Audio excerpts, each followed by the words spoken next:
ನಮಸ್ಕಾರ. ರಘುಟೆಕ್ ಚಾನಲ್‌ಗೆ ತಮಗೆ ಪ್ರೀತಿಯ ಸ್ವಾಗತ. ಇವತ್ತು ನಾವು ತಿಳಿಯೋಣ ಹೇಗೆ ಒಬ್ಬ ಕರ್ನಾಟಕ ಸರ್ಕಾರಿ ನೌಕರ ಸೇವೆಯಿಂದ ನಿವೃತ್ತಿ ಆದಾಗ ಅವನಿಗೆ ಸಿಗಬೇಕಾಗಿರ್ತಕ್ಕಂತಹ ಒಂದು ವಾರ್ಷಿಕ ವೇತನ ಭರ್ತಿ ಕೆಲವರಿಗೆ ಮಾತ್ರ ಅದು ಸಿಗತ್ತೆ. ಸೊ ಇಷ್ಟು ದಿನ ಆ ಸೌಲಭ್ಯ ಸಿಗ್ತಾ ಇರ್ಲಿಲ್ಲ. ಸೊ ಈಗ ಕರ್ನಾಟಕ ಸರ್ಕಾರ ತಮ್ಮ ನಡಾವಳಿಯಲ್ಲಿ ಆ ವಿಷಯವನ್ನ ಪ್ರಸ್ತಾಪ ಮಾಡಿದೆ. ಹಾಗಾದ್ರೆ ಯಾವ ನೌಕರರಿಗೆ ಈ ವಾರ್ಷಿಕ ವೇತನ ಬಡ್ತಿ ಸಿಗತ್ತೆ, ಯಾವ ನೌಕರರಿಗೆ ಸಿಗೋದಿಲ್ಲ ಅನ್ನುವಂಥದ್ದನ್ನ ನಾವು ಈ ವಿಡಿಯೋದಲ್ಲಿ ಸಂಕ್ಷಿಪ್ತವಾಗಿ ನೋಡೋಣ ಬನ್ನಿ. ಸೊ ಅದಕ್ಕೂ ಮುಂಚಿತವಾಗಿ ನೀವಿನ್ನು ನಮ್ಮ ರಘುಟೆಕ್ ಚಾನಲ್ ಅನ್ನ ಸಬ್ಸ್ಕ್ರೈಬ್ ಮಾಡದೇ ಇದ್ರೆ ಈ ಕೂಡಲೇ ಸಬ್ಸ್ಕ್ರೈಬ್ ಮಾಡ್ಕೊಳ್ಳಿ. ಇದೇ ತರಹದ ಸರ್ಕಾರಿ ನೌಕರರ ಸಂಬಂಧಪಟ್ಟಿರ್ತಕ್ಕಂತಹ ಮಾಹಿತಿಗಾಗಿ HRMS1, HRMS2 ಮತ್ತು K2 ಸಂಬಂಧಪಟ್ಟಿರ್ತಕ್ಕಂಥ ಮಾಹಿತಿಗಾಗಿ ಬೆಲ್ ಐಕಾನ್ ಒತ್ತೋದನ್ನ ಮಾತ್ರ ಮರಿಬೇಡಿ. ಈಗ ಬನ್ನಿ, ವಾರ್ಷಿಕ ವೇತನ ಬಡ್ತಿ ಕೆಲವರಿಗೆ ಸಿಗತ್ತೆ. ಯಾವಾಗ ಅಂತ ಹೇಳಿದ್ರೆ, ಯಾವ ಕರ್ನಾಟಕ ಸರ್ಕಾರಿ ನೌಕರ ಸೇವೆಯಿಂದ ನಿವೃತ್ತಿ ಆದಾಗ ಅವನ ಹಿಂದಿನ ದಿನ ಅವನು ನಿವೃತ್ತಿ ಆಗ್ತಾನೆ, ಅದರ ನಂತರ ಅವನಿಗೆ ಮುಂದಿನ ದಿನ ಅವನಿಗೆ ಇನ್ಕ್ರಿಮೆಂಟ್ ಸಿಕ್ತಿತ್ತು, ಅಷ್ಟೊತ್ತಿಗೆ ಅವನು ಒಂದು ದಿನ ಮುಂಚೆನೆ ನಿವೃತ್ತಿ ಆಗಿರ್ತಾನೆ. ಅಂತಹ ನೌಕರರಿಗೆ ಮಾತ್ರ ಈ ಸೌಲಭ್ಯ ಸಿಗುತ್ತೆ. ಅದರದ್ದು ಏನು ವಿವರ ಅನ್ನುವಂಥದ್ದನ್ನ ತಿಳಿಯೋಣ. ಇನ್ನೊಂದು, ಯಾವ ತಿಂಗಳಲ್ಲಿ ಅಂತ ಹೇಳಿದ್ರೆ ಈ ರೀತಿ ಬರೋದು, ನಮ್ಗೆ ಇನ್ಕ್ರಿಮೆಂಟ್ ಸಹಜವಾಗಿ ಪ್ರಾಪ್ತವಾಗುವಂಥದ್ದು ಜನವರಿ ಮತ್ತು ಜುಲೈ 1ರಲ್ಲಿ, ಜನವರಿ 1 ಮತ್ತು ಜುಲೈ 1ರಲ್ಲಿ ಆ ಇನ್ಕ್ರಿಮೆಂಟ್ ಪ್ರಾಪ್ತವಾಗುತ್ತೆ.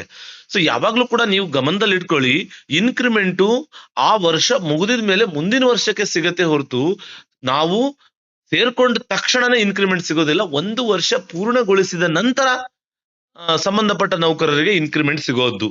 ಸೊ ಇಲ್ಲಿ ಏನಾಗುತ್ತಿತ್ತು ಅಂತ ಹೇಳಿದ್ರೆ, ಇಷ್ಟು ದಿನ ಜನವರಿನಲ್ಲಿ ಇನ್ಕ್ರಿಮೆಂಟ್ ಆಗುವಂತಹ ನೌಕರ ಸಹಜವಾಗಿ ಅವನ ಡೇಟ್ ಆಫ್ ಬರ್ತ್ ಅನುಗುಣವಾಗಿ ಡಿಸೆಂಬರ್ನಲ್ಲಿ ಏನಾದ್ರೂ ಅವನಿಗೆ ರಿಟೈರ್ಮೆಂಟ್ ಆದ್ರೆ ಅವನು ಇಡೀ ವರ್ಷ ಕೆಲಸ ಮಾಡಿರ್ತಾನೆ, ಬಟ್ ಇನ್ಕ್ರಿಮೆಂಟ್ ಇಂದ ವಂಚಿತನಾಗ್ತಾನೆ. ಅಥವಾ ಇಡೀ ವರ್ಷ ಕೆಲಸ ಮಾಡಿರ್ತಾನೆ, ಅವನು ಜೂನ್ 30ರಲ್ಲಿ ರಿಲೀವ್ ಆಗ್ತಾರೆ, ನಿವೃತ್ತಿನಾಗ್ತಾನೆ. ಅವನಿಗೆ ಜುಲೈ 1ನೇ ತಾರೀಕೆ ಅವನ ಡೇಟ್ ಆಫ್ ಬರ್ತ್ ಪ್ರಕಾರ, ಅವನ ಜಾಯ್ನಿಂಗ್ ಡೇಟ್ ಪ್ರಕಾರ ಅವನು ಜುಲೈ 1ಕ್ಕೆ ಅವನಿಗೆ ಇನ್ಕ್ರಿಮೆಂಟ್ ಆಗುವಂಥದ್ದು ಇರುತ್ತು. ಸೊ ಅದು ಇಡೀ ವರ್ಷ ಕೆಲಸ ಮಾಡಿ ಅವನಿಗೆ ಇನ್ಕ್ರಿಮೆಂಟ್ ಇಂದ ಆ ನೌಕರ ವಂಚಿತನಾಗ್ತಿದ್ದ. ಸೊ ಇದು ಯಾವಾಗ ಹೇಗೆ ನಮ್ಗೆ ಪ್ರಾಪ್ತವಾಗ್ತಾ ಇದೆ, ಯಾವಾಗಿಂದ ಇದು ಜಾರಿ ಆಗ್ತಾ ಇದೆ, ಇವೆಲ್ಲವನ್ನು ಕೂಡ ಮತ್ತಿಂದಿಷ್ಟು ನೋಡೋಣ ಬನ್ನಿ. ಸೊ ಈಗ ವಾರ್ಷಿಕ ವೇತನ ಭರ್ತಿ ಪ್ರಾಪ್ತವಾಗುವ ದಿನ ಇಲ್ಲಿ ಸ್ಪಷ್ಟವಾಗಿ ಕೊಟ್ಟಿದ್ದಾರೆ, ನೋಡ್ಕೊಳ್ಳಿ. ಇಲ್ಲಿ ವಾರ್ಷಿಕ ವೇತನ ಭರ್ತಿ ಪ್ರಾಪ್ತವಾಗುವ ದಿನಾಂಕದ ಹಿಂದಿನ ದಿನದಂದು ಸೇವೆಯಿಂದ ನಿವೃತ್ತಿ ಹೊಂದುವ ರಾಜ್ಯ ಸರ್ಕಾರಿ ನೌಕರರಿಗೆ ಒಂದು ಕಾಲ್ಪನಿಕ ವಾರ್ಷಿಕ ವೇತನ ಭರ್ತಿಯನ್ನ ಮಂಜೂರು ಮಾಡ್ತಾರಂತೆ ಸರ್ಕಾರ. ಸೊ ಇದು ಬಹಳ ಒಳ್ಳೆಯ ನಿಯಮವಾಗಿತ್ತು. ಹಾಗಾದ್ರೆ ಇಷ್ಟು ದಿನ ಯಾಕೆ ಸಿಗ್ತಾ ಇರ್ಲಿಲ್ಲ, ಇದು ಸಿಗೋದಿಕ್ಕೆ ಏನ್ ಕಾರಣ ಆಯ್ತು ಅನ್ನುವಂಥದ್ದನ್ನ ನಾವು ನೋಡ್ತಾ ಹೋದ್ರೆ, ಒಂದು, ನಮ್ಗೆ KCSR ರೂಲ್ಸ್ ನಿಯಮ ಏನ್ ಹೇಳ್ತಾ ಇದೆ, 51/1ರಲ್ಲಿ ಏನ್ ಹೇಳ್ತಾ ಇದೆ ಅಂತ ಹೇಳಿದ್ರೆ, ಆ ನೌಕರ ಒಂದು ವರ್ಷ ಪೂರ್ಣಗೊಳಿಸಿದ ನಂತರ ಆತನಿಗೆ ಇನ್ಕ್ರಿಮೆಂಟ್ ಸಿಗಬೇಕು ಅಂತ ಇರುತ್ತೆ. ಬಟ್ ಅದು ಅವನು ನಿವೃತ್ತಿ ಆದ ಅನ್ನೋ ಕಾರಣಕ್ಕೆ ಅವನಿಗೆ ಆ ಒಂದು ಸೌಲಭ್ಯದಿಂದ ವಂಚಿತನಾಗೋದಿಕ್ಕೆ ಸಾಧ್ಯವಿಲ್ಲ ಅಂತ ಆ ನಿಯಮ ಹೇಳುತ್ತೆ. ಅದೇ ವಿಷಯವನ್ನ ಮಾನ್ಯ ಸುಪ್ರೀಂ ಕೋರ್ಟ್ ಅವರು ಏನ್ ಹೇಳ್ತಾರೆ ಅಂತ ಹೇಳಿದ್ರೆ, ಸಿದ್ದರಾಜು ಇವರು ನಿವೃತ್ತ ತಹಸೀಲ್ದಾರರಾಗಿರ್ತಾರೆ. ಅವರು ಆ ಒಂದು ಮನವಿಯನ್ನ ಸಲ್ಲಿಸ್ತಾರೆ. ಆ ಮನವಿ ಏನಾಗುತ್ತೆ ಅಂತ ಹೇಳಿದ್ರೆ ಹೈಕೋರ್ಟ್ ಅಲ್ಲಿ ತಿರಸ್ಕೃತಗೊಳ್ಳುತ್ತೆ, ಅದನ್ನ ವಜಾಗೊಳಿಸ್ತಾರೆ. ತದನಂತರ ಮಾನ್ಯ ಸಿದ್ದರಾಜುರವರು ಏನ್ ಮಾಡ್ತಾರೆ ಅಂದ್ರೆ 6/9/2024ರಂದು ಏನ್ ಮಾಡ್ತಾನೆ, ಸರ್ವೋಚ್ಚ ನ್ಯಾಯಾಲಯದಲ್ಲಿ ಭಾರತ ಸರ್ಕಾರದ ವಿರುದ್ಧ ಇದನ್ ಮಾಡ್ತಾರೆ, ಒಂದು ಅಪೀಲನ್ನ ಸಲ್ಲಿಸ್ತಾರೆ. ಅದು ಅಂತಿಮವಾಗಿ ಏನಾಗುತ್ತೆ ಅಂತ ಹೇಳಿದ್ರೆ ಸಿದ್ದರಾಜುರವರ ಪರವಾಗಿ ಆ ಒಂದು ಆದೇಶ ಹೊರಬೀಳುತ್ತೆ. 20/2/2025ರಂದು ಆ ಅಂತಿಮ ಆದೇಶ ಸುಪ್ರೀಂ ಕೋರ್ಟೇ ನೀಡುತ್ತೆ.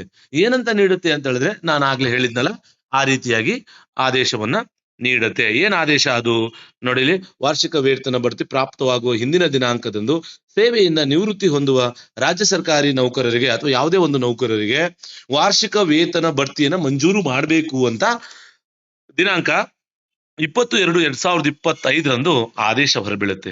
ಅದನ್ನು ಗಮನಿಸಿ ಏನ್ ಮಾಡ್ತಾರೆ ಅಂತ ಹೇಳಿದ್ರೆ, ಈ ಆದೇಶವನ್ನ ಸರ್ಕಾರ ಮಾಡ್ತಾರೆ.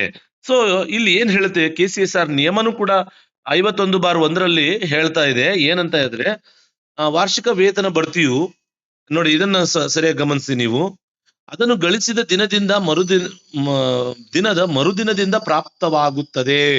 ಅಂದ್ರೆ ನೆಕ್ಸ್ಟ್ ಅವನು ಆ 1 ವರ್ಷದ ಪೂರ್ಣಾವಧಿಯನ್ನ ಏನು ಮುಗಿಸಿದ ನಂತರ ಅವನಿಗೆ ಪ್ರಾಪ್ತವಾಗುತ್ತದೆ. ಹಾಗಾಗಿ 1 ವರ್ಷದ ಅರ್ಹತಾದಾಯಕ ಸೇವೆಯನ್ನ ತೃಪ್ತಿಕರವಾಗಿ ಪೂರ್ಣಗೊಳಿಸಿ ವಾರ್ಷಿಕ ವೇತನ ಭರ್ತಿಯ ದಿನಾಂಕದ ಹಿಂದಿನ ದಿನ ನಿವೃತ್ತಿ ಹೊಂದುವ ನೌಕರರು ಕೇವಲ 1 ದಿನದ ತಾಂತ್ರಿಕ ಆಧಾರದ ಮೇಲೆ, ಇದು ವೆರಿ ಇಂಪಾರ್ಟೆಂಟ್, ತಾಂತ್ರಿಕ ಆಧಾರ ಅಂದ್ರೆ ಅವ್ನು ನಿವೃತ್ತಿ ಆಗ್ಬಿಡ್ತಾನೆ, ಆ ಉದ್ದೇಶಕ್ಕೋಸ್ಕರ ಅವನಿಗೆ ಕೊನೆಯ ವಾರ್ಷಿಕ ವೇತನ ಭರ್ತಿಯನ್ನ ಪಡೆಯೋದಿಕ್ಕೆ ಸಾಧ್ಯವಾಗ್ತಾ ಇಲ್ಲ. ಇದು ಅವರ ಪಿಂಚಣಿ ಲೆಕ್ಕಾಚಾರವನ್ನ ಗಣನೀಯವಾಗಿ ಅಂದ್ರೆ ಬಹಳಷ್ಟು ಕಡಿಮೆ ಆಗುತ್ತೆ. ಇದು ಏನಾಗತ್ತೆ ಅಂತ ಹೇಳಿದ್ರೆ, ಒಂದು ಇನ್ಕ್ರಿಮೆಂಟು ಅವನ ಪಿಂಚಣಿಯನ್ನ ಮತ್ತೆ ಕುಟುಂಬ ಪಿಂಚಣಿಯನ್ನ ಬಹಳಷ್ಟು ಕಡಿಮೆ ಮಾಡಿಬಿಡುತ್ತೆ. ಆ ಉದ್ದೇಶದಿಂದ ಈ ಒಂದು ಸರ್ವೋಚ್ಚ ನ್ಯಾಯಾಲಯ ಈ ಒಂದು ಪ್ರಕರಣವನ್ನ ಬಹಳ ಗಂಭೀರವಾಗಿ ಪರಿಗಣಿಸುತ್ತೆ. ಈ 1 ವರ್ಷದ ಸೇವೆಯನ್ನ ಗಳಿಸಲ್ಪಡುತ್ತದೆ ಅನ್ನುವಂತಹ ಒಂದು ವರ್ಡನ್ನ ಬಳಸಿ ಅವರಿಗೆ ಒಂದು ವಾರ್ಷಿಕ ವೇತನ ಬಡ್ತಿಯನ್ನ, ವಿಶೇಷ ವಾರ್ಷಿಕ ವೇತನ ಬಡ್ತಿಯನ್ನ ನೀಡುತ್ತೆ. ಸೊ ಇದು ಬಹಳಷ್ಟು ಮುಖ್ಯವಾಗಿರ್ತಕ್ಕಂಥ ವಿಷಯ ಆಗುತ್ತೆ.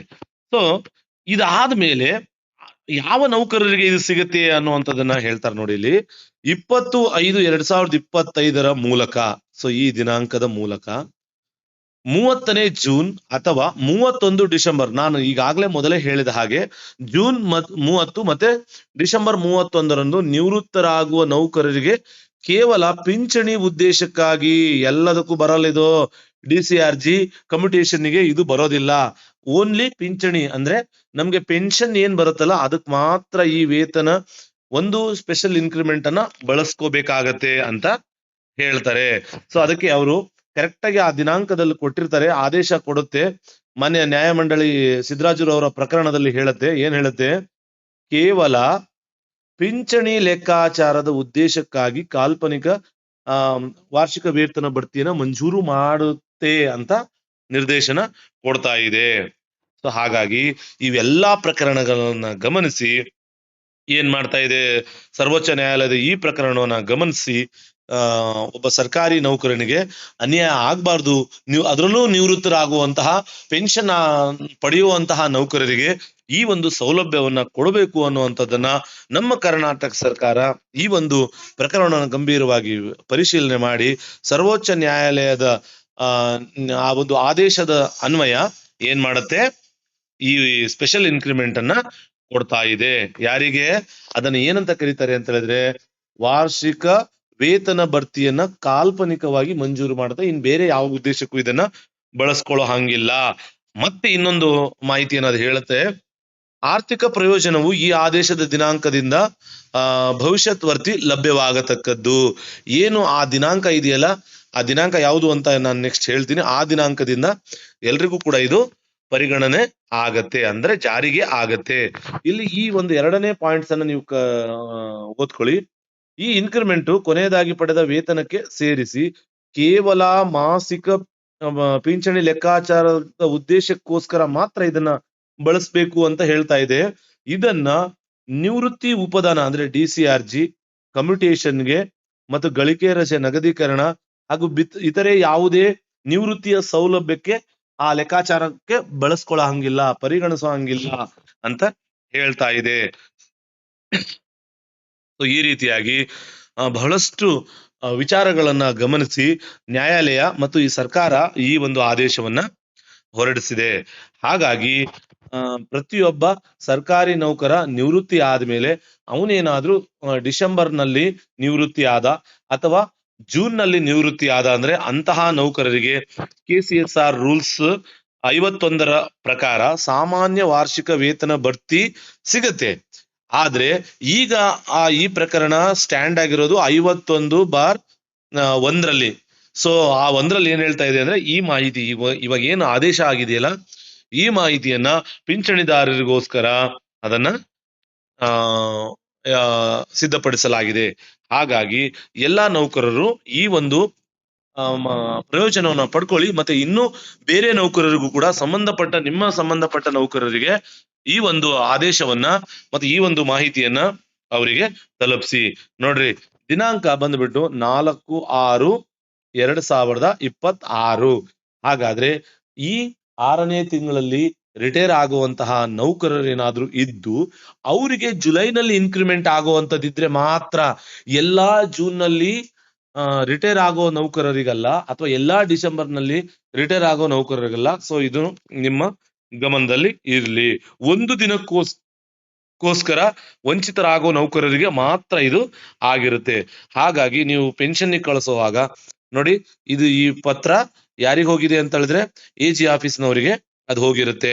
ಸೊ ಮಹಾಲೇಖ ಪಾಲಕರಿಗೆ ಎಲ್ಲಾ ಏನು ಡಿಪಾರ್ಟ್ಮೆಂಟ್, ಈಗೇನ್ ನಮ್ A&D ನಮಗ್ ಸಂಬಂಧಪಡುತ್ತಲ್ಲ, ಸೊ ನಾವು ಆಫೀಸಿಗೆ ಈ ಮಾಹಿತಿ ಹೋಗಿದೆ. ಈ ಮಾಹಿತಿಯನ್ನ ಎಲ್ಲಾ ಸಂಬಂಧಪಟ್ಟವರಿಗೂ ತಲುಪಿಸಿ. ಮತ್ತೆ ಕರ್ನಾಟಕ ಸರ್ಕಾರ ಮತ್ತೆ ಮಾನ್ಯ ನ್ಯಾಯಾಲಯಕ್ಕೆ ಈ ನಿವೃತ್ತ ನೌಕರರ ಪರವಾಗಿ ಧನ್ಯವಾದಗಳನ್ನ ಹೇಳ್ತಾ, ಈ ಮಾಹಿತಿ ಬಗ್ಗೆ ನಿಮ್ಗೆ ಏನಾದ್ರೂ ಡೌಟ್ಸ್ ಗಳಿದ್ರೆ ದಯವಿಟ್ಟು ಕಮೆಂಟ್ ಬಾಕ್ಸ್ ಅಲ್ಲಿ ಮೆನ್ಷನ್ ಮಾಡಿ. ಇದಾಗಿತ್ತು ಇವತ್ತಿನ ಮಾಹಿತಿ ಇಷ್ಟವಾದ್ರೆ ಲೈಕ್ ಮಾಡಿ, ಶೇರ್ ಮಾಡಿ, ಸಬ್ಸ್ಕ್ರೈಬ್ ಮಾಡೋದನ್ನ ಮಾತ್ರ ಮರಿಬೇಡಿ. ಧನ್ಯವಾದಗಳು.